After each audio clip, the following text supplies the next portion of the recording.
Hi, my name's Adam Krueckeberg. I work in the Provost's office here at Boston College, and I'm also an instructor here. We're delighted to talk to you today a little bit about what the classroom experience is going to be like. This fall, things are going to be just a little bit different. As you know, BC has some really important goals to achieve this fall. Primary among them is the health and safety of our community. That means all of our students, our faculty, and all of our instructors. And so the classroom and how it's managed is going to be a really key component of that. The other key value is the central value of Boston College, which is providing an incredible formative education for all of our students. And so putting those together, we've done a lot of work over the summer to prepare our classroom spaces to be wonderful learning environments, which also allow us to maintain the health and safety of our community. We're going to introduce you to a couple of classrooms. One, an auditorium in Fulton Hall. The other, a flat, regular classroom on the third floor of Kearney Hall, to give you a sense of what it's going to be like to be in a classroom this fall. Let's start off here in Fulton Hall on the 5th floor.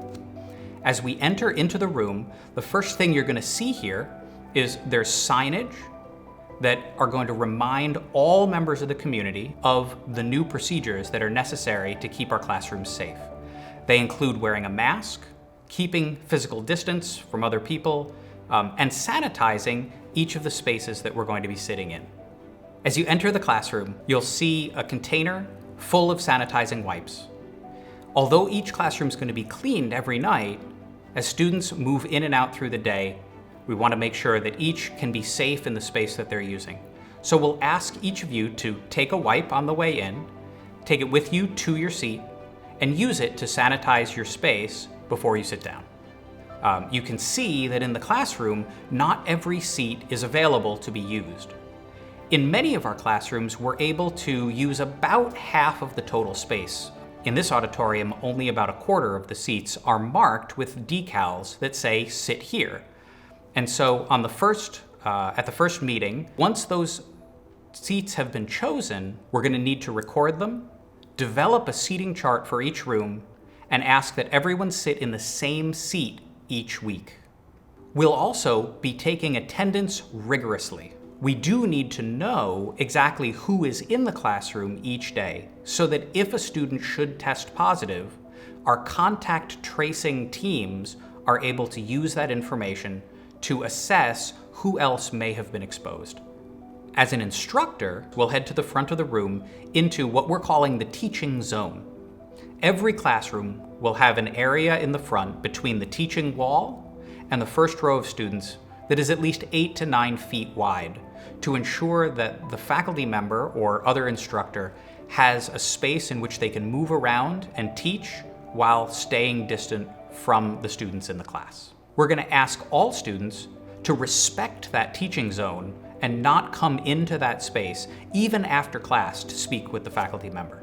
If you need to talk to the instructor, please do so from a distance, or even better, reach out to them electronically via email or other means to set up a time to chat. Another key point is that throughout that experience, students have got to keep their masks on. And that applies to our instructors as well. Speaking through a mask tends to muffle sound a little bit. So one of the things that we've done over the summer is to improve sound amplification in all of our larger classrooms.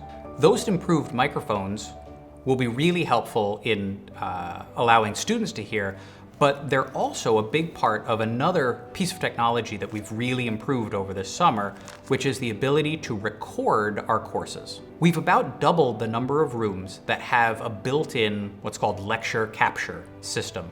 Basically a camera in the back of the room and audio equipment to allow the in-class activities to be recorded or broadcast.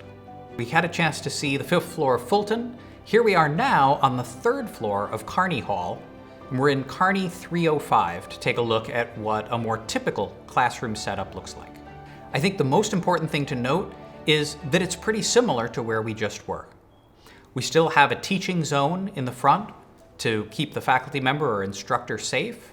Here, because we have regular seating rather than fixed seating, the seats aren't marked with decals that say "sit here," but instead, On the floor, we have larger decals that show where the chairs should be placed, and if there were more chairs than were usable, which ones are appropriate to sit in.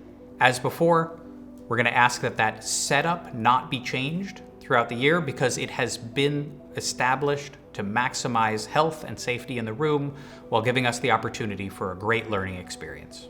While we've done our best to put as many classes into what we call full-sized classrooms as we can, because of distancing rules, some of our classes will need to meet in a hybrid mode.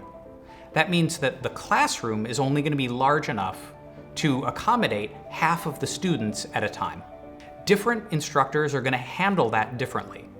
Some may meet with one half of the students and record that and ask the other half to watch at home. Others may simulcast using tools like Panopto and Zoom, where in-class and in-dorm or at-home students can watch simultaneously. Still others may choose to take their presentation content, like lectures, and put them online, ask people to watch them ahead of time, and then engage students in discussions with smaller groups as they come into the classroom. In any case, all of our instructors are preparing for that kind of adaptable, blended instruction, which will allow them to work with students that are in the class and remote at the same time. BC is going to be rolling out an app for your phone, which is going to allow every member of the BC community to do a self-health assessment every morning and confirm that no new symptoms that could indicate an infection with COVID-19 are present. Of course, the other big question that instructors have is, well, what happens if someone in my class tests positive? So I think it's key to note that the instructor will not get a call saying, Johnny has tested positive in your class, because that's protected health information. And for the student's privacy, that's not something that we would share directly with instructors. On the other hand, in order to maintain community health, we do need to activate our contact tracing process. And so instructors may be contacted and asked for their seating charts and their attendance records to allow the contact tracing team to determine whether or not anyone else in the class is considered a close contact of the person who tested positive. Instructors shouldn't be worried about that process. Our Dean of Students office will help work through any concerns and be part of the communication loop as students have any reason, including testing positive, for not being in class this year.